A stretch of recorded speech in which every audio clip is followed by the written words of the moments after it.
الحمد لوليه والصلاة على نبيه وعلى آله وأصحابه المتأدبين بآدابه أما بعد فأعوذ بالله من الشيطان الرجيم بسم الله الرحمن الرحيم نحن نقص عليك أحسن القصص بما أوحينا إليك هذا القرآن وإن كنت من قبله لمن الغافلين صدق الله العظيم ان اللہ وملائکتہ یصلون علی النبی یا ایھا الذین آمنوا صلوا علیہ وسلموا تسلیما اللہم صل وسلم وبارک علی محمد مع ذی الجود والکرم وآلہ وبارک وسلم صلاۃ وسلاما علیک یا رسول اللہ صلی اللہ تعالی علیہ وسلم۔ معزز سامعین، سنی دعوت اسلامی کے 31ویں اجتماع میں ہماری اور آپ کی شرکت ہے۔ اللہ تبارک و تعالی ہماری حاضری کو قبول فرمائے اور ہمیں ایمان کی دولت رکھے اور اسی ایمان کے ساتھ دنیا سے رخصت فرمائے۔ تھوڑی باتیں آپ تک گوش گزار کر دوں۔ قرآن پاک کے پیغامات کو ہم مسلسل سن رہے ہیں۔ یہ وہ واحد کتاب ہے جس میں انسانیت کے لیے رہنمائی نقوش ہیں۔ صرف مذہب اسلام کے ماننے والوں کے لیے طریقہ نہیں ہے۔ اگر انسان اس سے انسانیت سیکھنا چاہتا ہے تو اس کے لیے بھی اس میں رہنمائی طریقے موجود ہیں۔ اب ایک عظیم کتاب جس کے اندر سارے انسانوں کے لیے رہنمائی طریقے موجود ہیں، تو جو انسان اس کی طرف رجوع لائے گا وہ اتنا فائدہ اٹھائے گا، لیکن سب سے زیادہ فائدہ اٹھانے کا حکم ہمیں اور آپ کو دیا گیا ہے، کیونکہ ہم اس پر ایمان لاتے ہیں۔ ہم نے نبی کریم صلی اللہ علیہ وسلم کی نبوت کو تسلیم کیا، جو چیزیں حضور لے آئے سب کو تسلیم کیا۔ ہم نے یہ اعلان کیا کہ آمنت باللہ و ملائکتی و کتبہ و رسلی والیوم الآخر والقدر خیری۔ تو جن چیزوں پر ہم نے ایمان کا اعلان کیا، ہماری ذمہ داری زیادہ ہے کہ ہم اس پر عمل پیرا ہوں، ان باتوں کو سیکھیں اور سیکھ کر عمل کرنے کی کوشش بھی کریں۔ ابھی مولانا صاحب کی گفتگو میں ہمیں بھی بہت کچھ سیکھنے کو ملا کہ قرآن پاک سے ہماری دلچسپی، ہماری کمزوری، اتنی عظیم کتاب کے ماننے والوں کے لیے جتنی عظیم کتاب ہے، ان کے ماننے والے اتنے ہی نقصانات سے دوچار ہیں۔ ایسے لگتا ہے کہ جیسے کوئی شخص اپنے گھر میں روشنی جلانے کے لیے، روشن کرنے کے لیے اچھے بلب لے جائے اور ان بلب کو کور میں رکھے، نہ اس کو اپنی جگہ پر لگائے، نہ سوئچ آن کرے اور اس کی روشنی گھر میں پھیلائے، بس لے جائے گھر میں رکھے۔ جب کوئی کہے کہ تمہارے گھر میں روشنی نہیں ہے تو کہا بلب رکھا ہوا ہے، ابھی چالو نہیں کیا ہم نے۔ ہماری زندگی اس طرح سے ہو چلی ہے۔ قرآن پاک کے حوالے سے بات ذکر کی جاتی ہے کہ جب قرآن میں یا ایھا الذین آمنوا آتا ہے تو ہم نے بھی تو اعلان کیا تھا کہ ہم بھی مومن ہیں، تو اللہ نے ہمیں کچھ خطاب کیا، اے ایمان والو۔ کبھی اس آیت کو پڑھنے کے بعد ہمیں احساس ہوا کہ اللہ ہم سے کچھ خطاب کر رہا ہے، ہم سے باتیں کر رہا ہے۔ موجودہ لوگوں میں سے میں اگر صرف یہ کہوں کہ آپ حضرات، تو شاید ان میں سے کوئی بھی یہ نہ سمجھے کہ ہمارے علاوہ کسی دوسرے کو بول رہے ہیں۔ سب یہی سمجھتے ہیں جب آپ حضرات بول رہے ہیں تو سامنے والوں کو ہی بول رہے ہیں۔ جب قرآن کہہ رہا ہے یا ایھا الذین آمنوا، اے ایمان والو، تو شاید ہم اس وقت سمجھتے ہیں یہ ہمیں نہیں بولا جا رہا ہے۔ قرآن پاک کا یہ طریقہ مومنین کو، مسلمانوں کو احکامات دیتے ہوئے ذکر کرتا ہے کہ تمہیں یہ حکم دیا گیا ہے کہ تم ایمان لے آئے تم نے اسلام کا اقرار کیا، اب اسلام کے احکام کی پابندی کرو۔ آئیے ہم اور آپ قرآن پاک کی کچھ آیتوں کو سمجھتے ہیں۔ قرآن میں اللہ تبارک و تعالیٰ نے ارشاد فرمایا، نحن نقص علیک احسن القصص بما اوحینا الیک ھذا القرآن۔ اللہ ارشاد فرماتا ہے کہ ہم بہترین قصے بیان کرتے ہیں، ہم بہترین کہاوت بیان کرتے ہیں۔ ہر انسان کی عادت ہے کہ وہ سیکھتا ہے تو کتابوں سے پڑھ کر سیکھتا ہے، اپنے ارد گرد کے ماحول سے سیکھتا ہے، اور کچھ واقعات سن کر سیکھتا ہے۔ پہلے کا دور تھا کہ بڑے حضرات چھوٹے چھوٹے بچوں کو راجا رانی کی کہانیاں سناتے تھے، کہتے تھے کہ ایک راجا تھا، ایک رانی تھی۔ تو چھوٹے بچے دادا دادی نانا نانی کے پاس بیٹھ کر بڑے شوق سے سنتے تھے کہ کون راجا و کون رانی۔ ہر کہانی میں راجا رانی ہی گھس آ جاتی تھی، تو لوگ شوق سے سنتے تھے بچے۔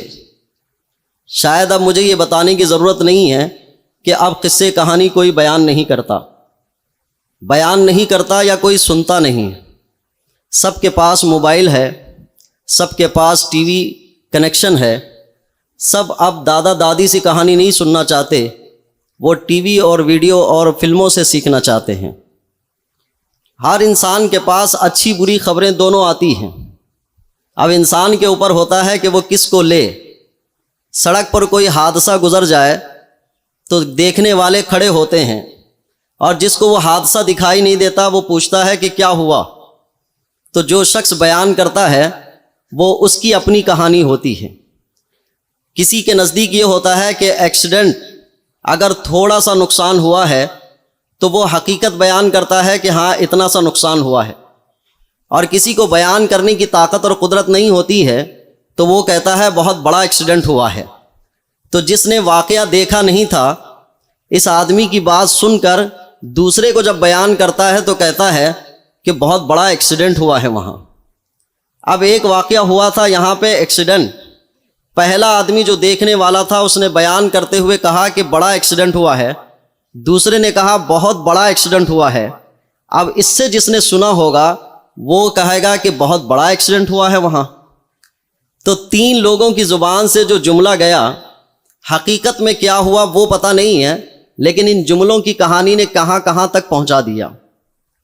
اب یہ سوچ اور فکر ہمارے ذہن میں پہنچی کہ کسی واقعے کو بیان کرنے کے بعد بہت بڑا ایکسیڈنٹ ہو گیا ہے، کبھی غلطی سے اس بندے سے ملاقات ہو جائے جس کے ساتھ ایکسیڈنٹ ہوا تھا، ہم نے اسی لفظ کو لے کر اس سے ملاقات کی کہ تمہارا بہت بڑا ایکسیڈنٹ ہوا ہے، تو وہ کہے گا کہ نہیں بہت چھوٹا مائنر ایکسیڈنٹ ہوا، تو کہتا ہے کہ ہم نے تو سنا تھا بہت بڑا ہوا ہے۔ تو اب اس خبر کی تصدیق کر لیتا ہے، تب پتہ چلتا ہے کہ وہ بہت بڑا ایکسیڈنٹ نہیں تھا۔ زندگی بھر میں ہمارے پاس مختلف واقعات آ رہے ہیں، مختلف کہانیاں آ رہے ہیں، مختلف قصے آ رہے ہیں، اور ان مختلف واقعات اور قصوں کو لے کر ہم اپنے ذہنوں میں جمع کر رہے ہیں۔ کبھی یہ ویریفائی نہیں کیے کہ جو واقعہ ہمارے ذہنوں میں آیا، ہمارے کانوں نے سنا، ہمارے کانوں تک پہنچایا گیا، کبھی ہم اس کی تحقیق بھی کر لیں کہ واقعی ایسا ہوا ہے کہ نہیں ہوا ہے۔ آپ بحیثیت مسلمان 1400 سالہ پرانی تاریخ ہے ہماری، کہ آج سے قریب 1445 سال پیچھے جاتے ہیں ہم، تو ان پیچھے جانے میں ایک اقرا باسم ربک الذی خلق کی آیت کا نزول ہوتا ہے، اسلام کا اعلان ہوتا ہے، میرے اور آپ کے آقا کریم صلی اللہ علیہ وسلم اپنے نبی ہونے کا اعلان کرتے ہیں، اس کے بعد اسلام کی دعوت و تبلیغ شروع ہوتی ہے۔ تو یہ جو 1450 سال پہلے کی تاریخ ہے، کیا ہم نے کبھی اس کو پتہ کرنے کی کوشش کی کہ لوگوں کی زبانوں سے جو اسلام ہم تک پہنچ رہا ہے کیا وہ صحیح طور پر پہنچ رہا ہے؟ کبھی ہم نے اس کو ویریفائی کیا کہ اسلام کے نام پر جو چیزیں ہم تک پہنچائی جا رہی ہیں کیا وہ صحیح بھی ہیں؟ گھر گھر میں کہانی یہ ہے کہ اجتماع میں ہم اور آپ کچھ باتیں سن کر جاتے ہیں کہ اسلام کی یہ باتیں ہیں، لیکن گھر میں جانے کے بعد خواتین ان ساری باتوں کو مسترد کر دیتی ہیں کہ تمہارا کام گھر کی دہلیز تک ہے، کہ تم یہیں تک حکومت کر سکتے ہو، دہلیز کے اندر ہماری حکومت ہے۔ اس کے بعد پھر خواتین اپنے طرز زندگی کو جاری کرتی ہیں، ہم اس کو اسلام سمجھ کے کرنا چاہتے ہیں، ہم اس کو اسلام سمجھ کے عمل کرتے رہتے ہیں، کبھی ہم ویریفائی نہیں کرتے، کبھی یہ تحقیق نہیں کرتے کہ کیا یہ بھی اسلام ہے۔ تاریخ اسلام کی 1400 سال پرانی ہے۔ ان 1400 سال پرانی تاریخ میں بہت سارے واقعات رونما ہوئے، بہت سارے اسلام کے اوپر نشیب و فراز آئے، اسلام کو برتری بھی ملی، اسلام کے ماننے والوں کو فوقیت بھی ملی، پھر زوال کے شکار بھی ہوئے۔ کیا کبھی ہم نے ان تاریخ کو پتہ کیا کہ اسلام کی یہ برتری، مسلمانوں کا یہ تفوق، یہ مسلمانوں کا عروج ہونا، پھر زوال ہونا کس طریقے کی بنیاد پر تھا؟ وہ کون سی چیزیں تھیں؟ وہ کون سے اسباب تھے؟ وہ کیا طریقے تھے؟ ہم کبھی اس کو پتہ نہیں کیے۔ زوال کے نچلے سطح پر ہم چلتے جا رہے ہیں۔ تاریخ سے ہمیں کوئی ذوق شوق نہیں ہے، تاریخ سے ہمیں کوئی تعلق نہیں ہے۔ اپنی اپنی پرسنل تاریخ کا بہت شوق ہے سب کو۔ بچپن کی فوٹو اٹھا کر رکھیں گے، کلاس گروپ کی فوٹو اٹھا کر رکھیں گے، شادی کے تو ایک ایک ایکشن کو اٹھا کر رکھیں گے کہ گاڑی میں بیٹھنے سے لے کر شادی کے منڈپ میں جانے تک ہر ایک کو کیمرے میں قید کر کے سب کو محفوظ کریں گے۔ 4 کیمرے والوں کو بلا لیں گے کہ کوئی بھی پہلو چھوٹنا نہیں چاہیے، کہ شادی کے 10 سال کے بعد ایک ایک پہلو اٹھا کر دیکھ لوں گا۔ ساری تاریخ محفوظ رہنی چاہیے۔ اپنی پرسنل زندگی، جس سے انسانی زندگی کو کوئی فائدہ پہنچنے والا نہیں ہے، اس کو اٹھا کر رکھیں گے، لیکن جس سے انسان کو فائدہ پہنچنا ہے، جس سے پورے قوم کو فائدہ پہنچنا ہے، جس سے پورے گھر کو فائدہ پہنچنا ہے، اسلام اور مسلمان ہونے کی حیثیت سے جس چیز کا فائدہ ہمیں پہنچنا ہے، اس تاریخ سے ہمارا کوئی شغف نہیں ہے، کوئی تعلق نہیں ہے، کوئی اس سے وابستگی نہیں ہے۔ جو ٹی ویوں نے دکھا دیا اسلام کے نام پر، اس کو قبول کر لیا۔ جو ویڈیو آئی اسلام کے نام پر، اس کو قبول کر لیا۔ جو بادشاہوں کی کہانی دکھائی گئی فلموں کے ذریعے سے، اس کو قبول کر لیا۔ ساری چیزیں ان چیزوں سے قبول کر لیے، کبھی نہ ویریفائی کیا، نہ کبھی پتہ کیا کیا اسلام واقعی یہی ہے، کیا اسلامی تعلیمات یہی ہیں، کیا اسلام کی تصویر یہی ہے۔ کبھی کسی کو پتہ کرنے کا یہ شوق نہیں جاگا۔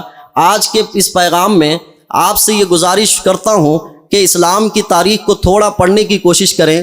تاریخ انسانی زندگی کا حصہ ہے۔ اہل علم کہتے ہیں کسی انسان کی بہتری، کسی انسان کی کامیابی، کسی عقل مند کے لیے کامیابی کا جو راستہ ہے، اس کو اس طریقے سے نبھانا ہوتا ہے کہ وہ ماضی کی تاریخ کا مطالعہ کرے، مستقبل میں نظر اور ہدف کو قائم رکھے اور حال کو ترتیب دے۔ یعنی وہ ماضی کی تاریخ کو پڑھے پہلے، پھر اس کے بعد مستقبل میں کرنا کیا چاہتا ہے اور حال میں اس کی تیاری کرے۔ وہ انسان کامیاب ہوتا ہے، وہ انسان بہتر ہوتا ہے۔ آپ کے بڑے مجمع میں کوئی شخص ایسا ہے جو اسلام کے حوالے سے کچھ بول سکتا ہے، تو آپ اور ہم جانتے ہیں کہ بہت سارے لوگ کہہ دیں گے کہ کوئی نہیں کہہ سکتا، اس لیے کہ اسلام کے متعلق معلومات نہیں ہے۔ معلومات کا ذخیرہ کہاں سے آئے گا؟ معلومات کے ذخیرے کے لیے آپ کے انتخاب کے اعتبار سے یہ ہے کہ آپ ویڈیو دیکھنا چاہتے ہیں۔ اسلام کے متعلق معلومات کے لیے طریقہ کیا ہے؟ آپ کے تعلق سے یہ ہے کہ آپ کوئی ڈاکومنٹری دیکھنا چاہتے ہیں، آپ کوئی فلم دیکھنا چاہتے ہیں، اسلام کے متعلق دوسری ذریعے سے معلوم کرنا چاہتے ہیں۔ لیکن اصل میں اسلام کی تاریخ کا اگر مطالعہ کرنا ہو تو وہ ہے کتابوں کے ذریعے سے مطالعہ ہوتا ہے، کتابوں کے ذریعے سے پہچان ہوتی ہے، کتابوں کے ذریعے سے اس کی تصویر واضح ہوتی ہے، تعلیمات کے ذریعے سے اس کی تصویر واضح ہوتی ہے۔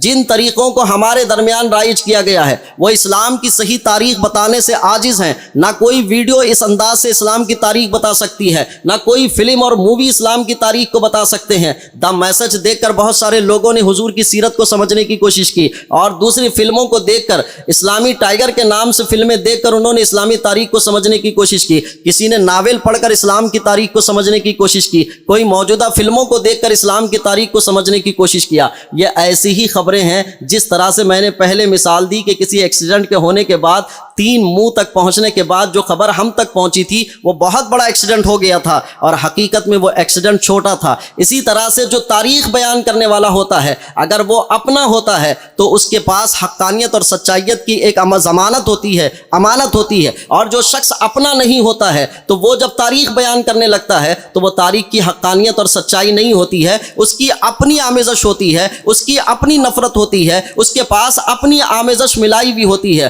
اور جو انسان انسان اپنی تاریخ کا حقیقی طور پر مطالعہ نہیں کیا ہوا ہوتا ہے، اس دام فریب میں آ جاتا ہے اور اس کے مکر میں آ جاتا ہے، اس کے جال میں آ جاتا ہے، اور وہ بھی سمجھنے لگتا ہے کہ اسلام کی تاریخ یہی ہے، مسلمانوں کی تاریخ یہی ہے۔ اسی لیے میں آپ سے اپیل کرتا ہوں کہ اسلام کی تاریخ کو پڑھنے کی کوشش کریں۔ قرآن پاک میں اللہ تبارک تعالیٰ نے ارشاد فرمایا، نحن نقص علیک احسن القصص، اے نبی پچھلے نبیوں کی تاریخ ہم آپ کو بتاتے ہیں، بہترین کہانی بتاتے ہیں۔ 1,24,000 کم و بیش انبیاء کرام دنیا میں تشریف لائے، قریب 26 نبیوں کے نام قرآن پاک اور احادیث سے ہمیں ملتے ہیں، ان کے قصص بیان کیے گئے، ان کے واقعات بیان کیے گئے۔ ان واقعات کو بھی بہت سارے لوگ مسترد کر رہے تھے، غلط واقعات بیان کر رہے تھے۔ آقا کریم صلی اللہ علیہ وسلم مدینہ کی سرزمین پر ہیں تو عیسائیوں سے بات ہوئی تھی، عیسائیوں نے کہا تھا کہ حضرت عیسیٰ علیہ السلام اللہ کے بیٹے ہیں۔ نبی کریم صلی اللہ علیہ وسلم نے ارشاد فرمایا، عیسیٰ علیہ السلام اللہ کے بیٹے نہیں ہیں۔ کہا کہ ہمارے پاس دستاویز ہے،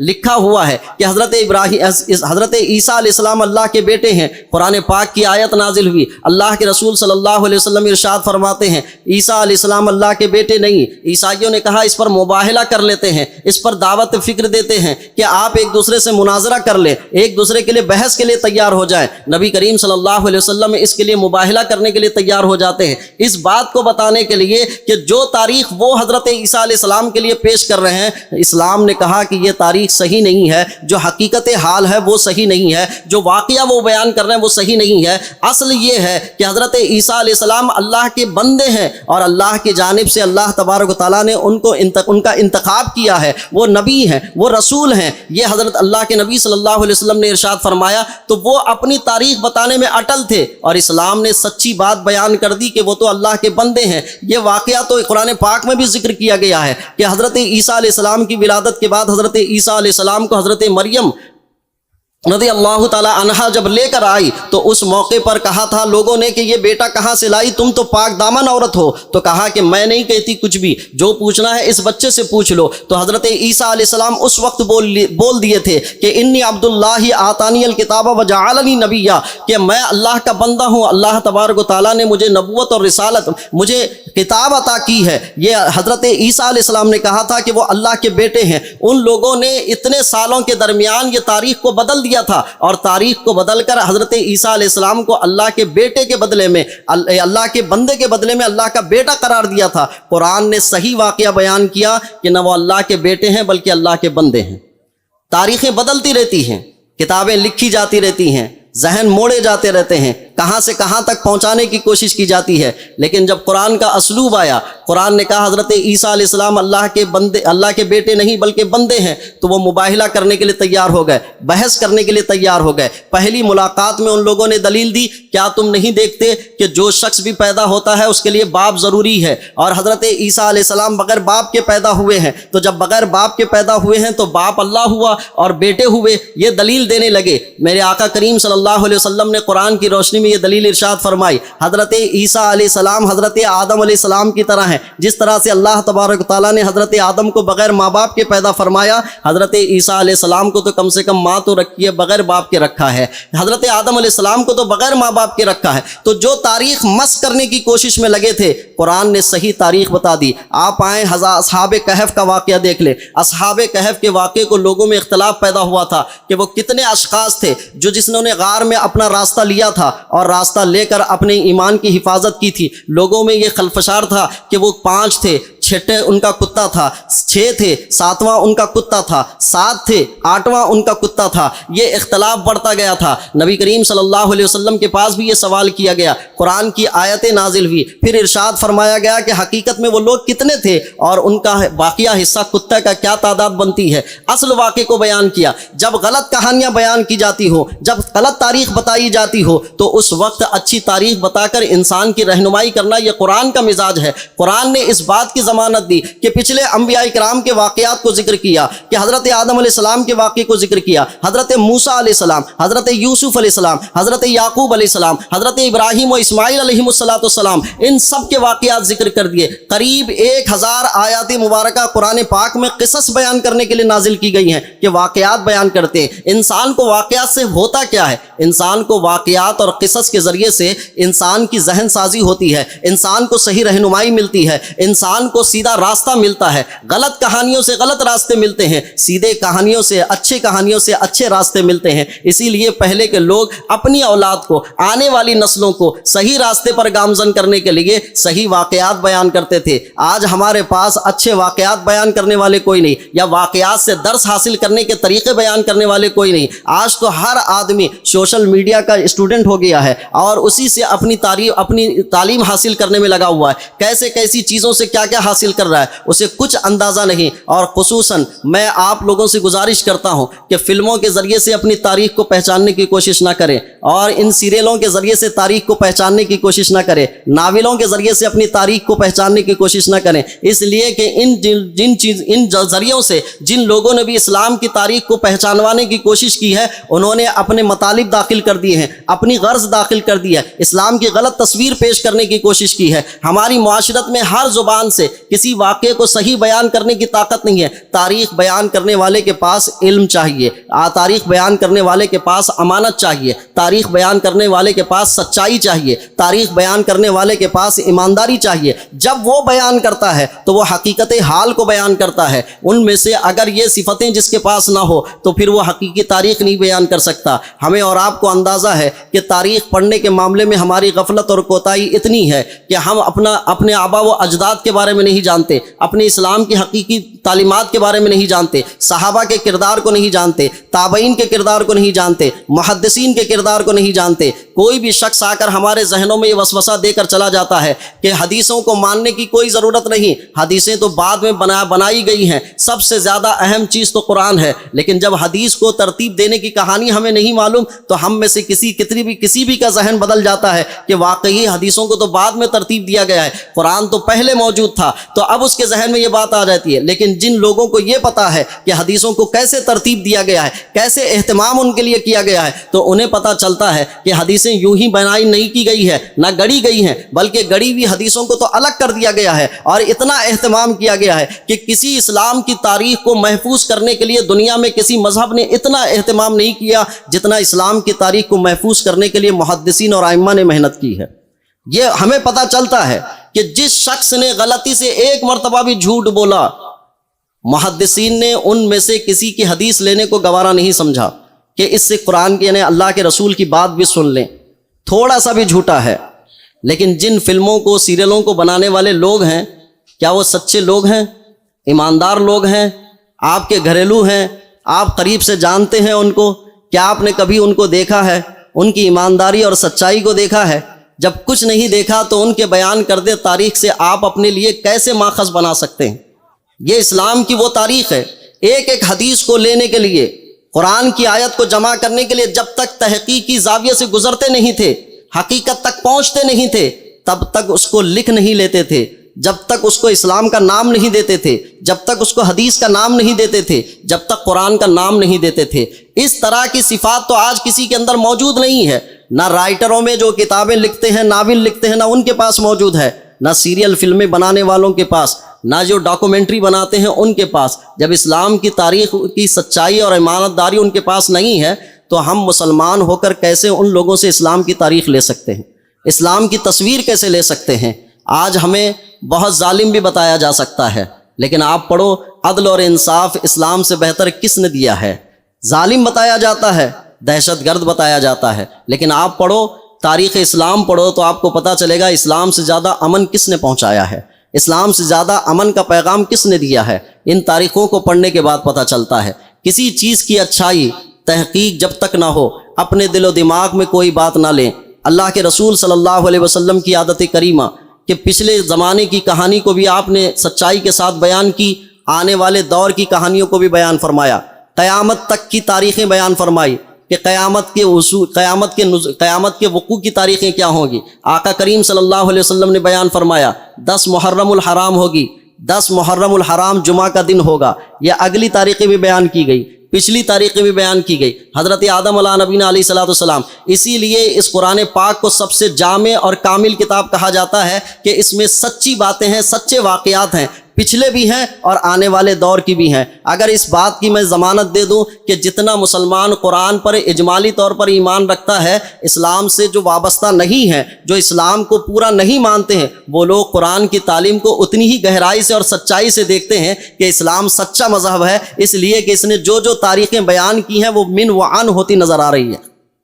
اسلام نے قرآن نے جو باتیں بیان کی ہیں وہ من وعن نظر آ رہی ہیں، اور ان لوگوں نے اسی کو سامنے رکھ کر اسلام کو سمجھنے یا اسلام کے متعلق بات کہنے کے لیے اپنے لیے آئیڈیل بنایا ہے۔ لیکن اسلام کے ماننے والوں کے پاس ٹائم نہیں ہے، اسلام کے ماننے والوں کے پاس قرآن اور حدیث یا اسلامی تاریخ کو پڑھنے کے لیے ٹائم نہیں ہے۔ جو ساری چیزیں آج ہم کس سے سیکھنا چاہتے ہیں؟ 30 سیکنڈ کی ویڈیو سے سیکھنا چاہتے ہیں، اسٹیٹس پہ رکھے ہوئے ویڈیوز کے ذریعے سے سیکھنا چاہتے ہیں، اور اسٹیٹس پہ رکھے ہوئے اقوال زرعی سے سیکھنا چاہتے ہیں۔ اسلام کی 1400 سالہ تاریخ کو پڑھنے کے لیے کم سے کم ہماری زندگی میں 3-4 سال تو لگنے چاہیے کہ 3-4 سال میں اپنے اسلام کی تاریخ کو سمجھیں، تاکہ کوئی میرے ذہن میں غلط واقعہ پیش کر کے نہ جائے۔ تاریخ اسلام کس انداز سے پڑھی جائے گی؟ اسلام کو سمجھا کیسے جائے گا؟ خلفائے راشدین کی تاریخ کو پہلے مطالعہ کر لیں۔ اسکول چلاتے ہیں، اسکول میں تاریخ اسلام کو پرسنلی طور پر آپ پڑھانے کی عادت بنائیے کہ خلفائے راشدین کی تاریخ پڑھائی جائے۔ اس کے بعد خلفائے راشدین کے بعد کربلا کی تاریخ بھی پڑھائی جائے، تو اس کو بھی صحیح اور حقیقی اعتبار سے پڑھایا جائے۔ کربلا کے بعد کی تاریخ بھی پڑھائی جائے، تو اس کے بعد بھی دیکھا جائے کہ سلاطین اسلام کی حقیقی تاریخ کیا ہے۔ کوئی تاریخ بیان کرنے والا یہ کہہ سکتا ہے کہ سلاطین اسلام، بادشاہ اسلام میں ایک شخص ایسا گزرا کہ جس نے باپ کو بھی قید کر دیا، بیٹے کو بھی قید کر دیا، اور باپ اور بیٹے کے ساتھ ظلم کرنا یہ کوئی اسلام کہلاتا ہے؟ لیکن آپ جب حقیقی طور پر تاریخ کی کتاب پڑھیں گے تو آپ کو پتہ چلے گا کہ ایک بیٹے نے باپ اور بھائی کے ساتھ جو سلوک کیا ہے وہ غیرت ایمانی کا حصہ تھا۔ جب تاریخ پڑھیں گے تو آپ کو پتہ چلے گا یہ ایسی صورتحال کیوں پہنچی، یہ کیوں کرنے کی ضرورت پیش آئی، اور کرنے والے سلاطین اسلام نے یہ کیوں کیا تھا۔ جب تاریخ پڑھیں گے تو یہ پتہ چلے گا۔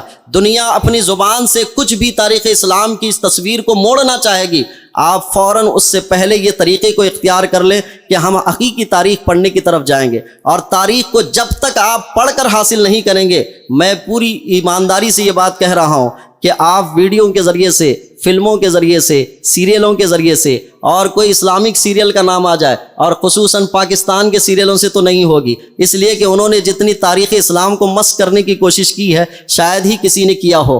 تو وہ سیریلوں کے ذریعے سے نہیں، اور جو سیریزیں بنائی جا رہی ہیں ان کے ذریعے سے بھی اسلام کی تاریخ آپ کو سمجھ میں نہیں آئے گی کہ حقیقت میں یہ اسلام کہلاتا ہے۔ جتنا ٹائم ہم ان سیریلوں کو دیکھنے میں لگاتے ہیں، اس میں سے کچھ حصہ تعلیم کو یعنی پڑھنے کے اعتبار سے لگائیں۔ تاریخ اسلام کی کتاب پڑھنے کی کوشش کریں، سیرت مصطفیٰ صلی اللہ علیہ وسلم کو پڑھنے کی کوشش کریں۔ آپ کو اور ہمیں ہر شے میں ایک پچھلی تاریخ کا جائزہ لینا پڑے گا۔ کامل انسان کی علامت یہ ہے کہ وہ پچھلے سے سبق حاصل کرتا ہے، مستقبل کو سامنے نظر میں رکھتا ہے، اور موجودہ میں ترتیب بناتا ہے۔ اگر یہ چیز موجود ہے تو پھر آپ ایک اچھے انسان بن سکتے ہیں۔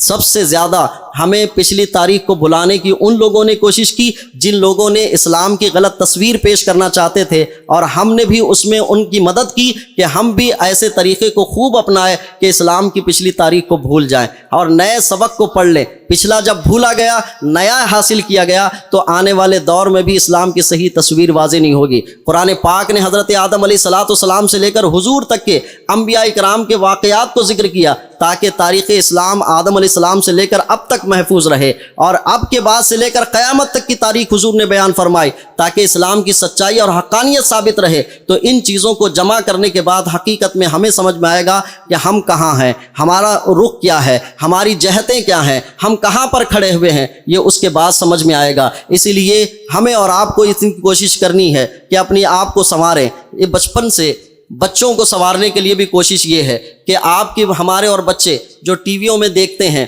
کہ کسی کی بہادری کی کہانیاں دیکھتے ہیں، کسی کے کرتبوں کی کہانیاں دیکھتے ہیں، کہ کوئی ایک کارٹون ہوتا ہے، وہ کارٹون پھتک پھتک کر اپنے کرتب دکھاتا رہتا ہے، بچوں کے ذہن میں بیٹھتا ہے کہ اس کا یہ نام ہے، اس نام کی بنیاد پر اس کے اندر یہ کرتب ہے، اس کے اندر یہ طاقت اور قدرت ہے کہ یہ پٹ پٹ کر کے جو ہے اپنے چھوٹے سے خط کے ذریعے سے بڑی بڑی چیزیں اٹھا لیتا ہے۔ اس کے اندر بہادری موجود ہے، اس کے اندر کرتب موجود ہے، اس کے اندر کرامتیں ہیں۔ کشف ہیں، یہ بچوں کے ذہن میں کارٹونوں کے ذریعے سے ڈال دیا جاتا ہے۔ پھر اس بچے کے ذہن میں کبھی ہم یہ واقعہ بیان کر دیں مولا علی شیر خدا کرم اللہ وجہ الکریم کی بہادری کے قصے کیا ہیں، تو اس بچے کے ذہن میں یہ بات بیٹھے گی نہیں، اس لیے کہ ہماری تاریخ کو ایسے کم کر کے اس تاریخ کو بھلا کر ایک نئی تاریخ رقم کی جاتی ہے، اور وہ نئی تاریخ قصے کہانیوں کے ذریعے سے رقم کی جاتی ہے۔ تو ہمیں اور آپ کو چاہیے کہ آنے والی نسلوں میں اس بات کا لحاظ رکھا جائے کہ بچوں کو آنے والے دور میں حقیقی واقعات اور قصے سنائیں۔ کتنے لوگ اپنے مولا علی کرم اللہ وجہ الکریم کی